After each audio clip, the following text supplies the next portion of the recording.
बरोबर. महाराष्ट्र राज्य निवडणूक आयोग याची आचारसंहिता काही नियमावली आहे.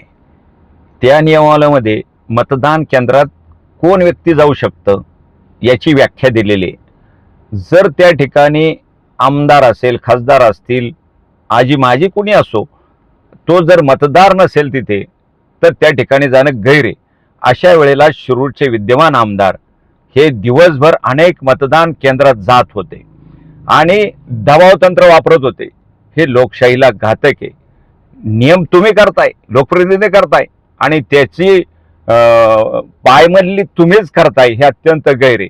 ज्या वेळेला 5:30ला मतदान बंद होतंय त्यावेळेला आतमध्ये कुणाला प्रवेश नसतो, त्यावेळेला तुम्ही 6 नंतर सुद्धा त्या रांगा लागल्या जातात. त्या रांगेमध्ये जाऊन सुद्धा तुम्ही प्रचार करताय. बरोबर 5-6 माणसं येत आहे, सुरक्षा रक्षक गणधारी, त्याला सुद्धा तुम्ही आत घेऊन जाताय. हे लोकशाहीला अत्यंत घातक आहे.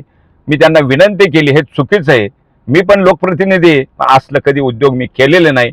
माझी विनंती की तुम्ही हे करताय, हे चूक आहे. म्हणून काल मी त्या संदर्भात आयोगाला आमचे जे प्रतिनिधी होते त्यांनी लेखी पत्र दिलंय, मेल केलाय की यावरती कायदेशीर कारवाई झाली पाहिजे.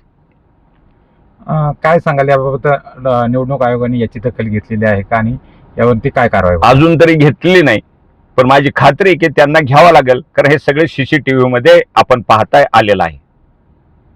शिरूर शहरामध्ये नगर परिषदचे मतदान होत असताना निवडणुकीचा टाईम संपल्यानंतर त्या ठिकाणी आम्ही भेट देण्यासाठी गेलो असता त्या ठिकाणी माजी आमदार ज्यांचं खरं तर आता त्यांना पराभव समोर दिसत आहे, स्वतःचा पराभव 75,000 मतांनी त्या ठिकाणी झालेला आहे.